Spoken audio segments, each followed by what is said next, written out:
So, just finished walking through 700 Adelaide Street North. Unfortunately, all the units were tenanted and none of the tenants were home, so I couldn't ask anyone if I had permission to videotape their units. So I don't have a lot of footage of that property to show you guys, unfortunately, but I'll quickly walk you through and just explain what I saw. So we walked through the one bedroom unit first. It was a small one bedroom, but really nice. It had 10-foot ceilings. The kitchen was open to the living room, which was really nice. Bathroom was adequate size. The bedroom was an adequate size. There's nothing really impressive about it, but at the same time, it was just a nice, clean little unit. If you were to upgrade the kitchen, it wouldn't really take much. It was a small footprint. No dishwasher, so there's the opportunity to add a dishwasher. There's currently no laundry for any of the units either, but there's a separate basement that it already has the electrical and plumbing set up. It looks like someone had just literally removed the laundry units, so you could easily add laundry without incurring any other costs other than your appliance costs. $250, or probably if you wanted to budget a bit safer, I'd budget $500 or $600 to do it. The 2-bedroom unit was the upstairs bedroom unit. There is some photos of it posted on the MLS, so I'll throw those up. And it was a nice unit, open concept. Both bedrooms were adequate sizes, again, nothing huge, but you could get a double bed and a small desk in there. And the kitchen was a small footprint, so if you were to replace it, it wouldn't cost much. There was room to add a dishwasher as well, and I think that unit would really benefit from adding a new kitchen and putting an island in there just to give you a bit more storage space, because once you put in the dishwasher, you're going to lose a lot of your storage space that was in that small kitchen. Again though, I think you could do that relatively cheaply for under $5,000, and that would be if you were even hiring out most or all the work. Then there was the 3-bedroom unit. This was the unit that I was really excited about when I was first analyzing the property because I thought I'd provide the most potential. Once we got into it, it was in the roughest shape, which to be honest, it was all cosmetic, so it doesn't really matter. However, the 2 bedrooms on the main floor were very small. They literally just had space for a single bed and a really small dresser. So that's definitely a drawback. It really reduces your pool of potential renters as well, especially if you're going to go after students or young professionals. That would make a really big difference because often they want their bedroom these days to kind of be their own sanctuary because they're sharing their kitchen, bathroom, and living room. And both of those main floor bedrooms also had small closets, so that wasn't ideal either.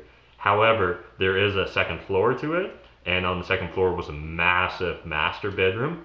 That's great, and that would help make up for it. I'm envisioning you could probably still get $1,200 a month in rent for this unit. However, it's probably going to be $600 or $550 for the upstairs and $325 for the 2 on the main floor. You would have to update the kitchen again, but it looked like there used to be a dishwasher. You just have to go get a new unit and put it in. So yeah, so that's kind of how the unit looked. So in summary, I think this property's got a lot of potential.